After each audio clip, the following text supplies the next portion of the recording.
Billions of gallons of water have been released into the ocean from local reservoirs over the past year, mainly because of a state order to keep the water levels low. CBS 8's David Gottfredson spoke with a manager at California's Division of Safety of Dams, responsible for keeping dams and people safe. Who can forget the images of the Oroville Dam spillway disintegrating during the 2017 flooding in Northern California?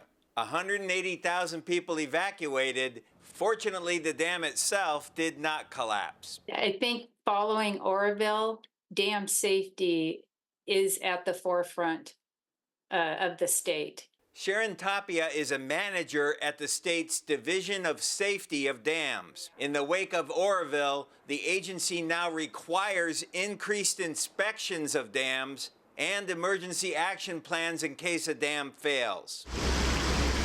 Here in San Diego County, the dam with the lowest rating is Lake Hodges Dam. Built in 1918, its condition is listed as unsatisfactory by the Safety of Dams Agency due to seismic safety concerns. Unsatisfactory is the lowest, and that means it is unsafe to store water at its normal level.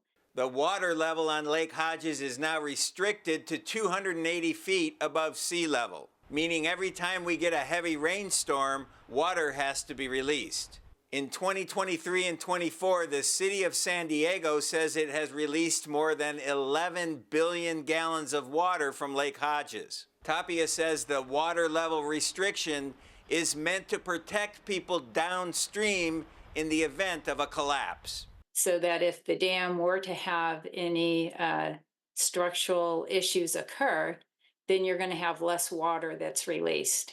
The Safety of Dams Agency has so-called inundation maps posted online showing the flood zone that might happen if a dam collapses when its reservoir is full. This Google animation shows the flood zones after a hypothetical collapse of Hodges Dam. The water would flood the San Diego River, inundating parts of Rancho Santa Fe, Fairbanks Ranch, and Del Mar. The Del Mar Fairgrounds would be covered in water.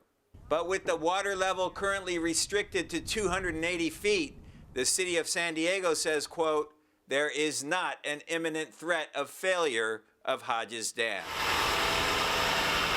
Another local dam, El Capitan, east of Lakeside, is listed in poor condition, the second lowest on the state's dam safety scale, again due to seismic stability issues. Seismic is a very common one because California has a very active seismic regime. El Capitan Reservoir's water elevation is restricted to 700 feet. The city of San Diego says in 2023 it released 6 billion gallons of water to keep El Capitan Reservoir's water level low. That's a lot of water. I didn't really realize how much it was. Brenna Drake lives in El Monte Valley downstream from El Capitan Dam. Right now the river is dry, but the city says it expects to start releasing water again in the fall. I kind of wonder how it's going to kind of impact down here, sending out the water. And I also worry about the dam, about how good it is, because I'm going to have animals down here. The state inundation map depicting a hypothetical collapse of El Capitan Dam with a full reservoir shows massive flooding would occur along the San Diego River, with extreme flooding in Lakeside, El Cajon, and Santee, continuing through Mission Valley all the way to Mission Bay. The San Diego International Airport and the Midway District flooded out. There are 5 dams in San Diego County with water level restrictions imposed on them, including Lake Murray here, which is listed in fair condition.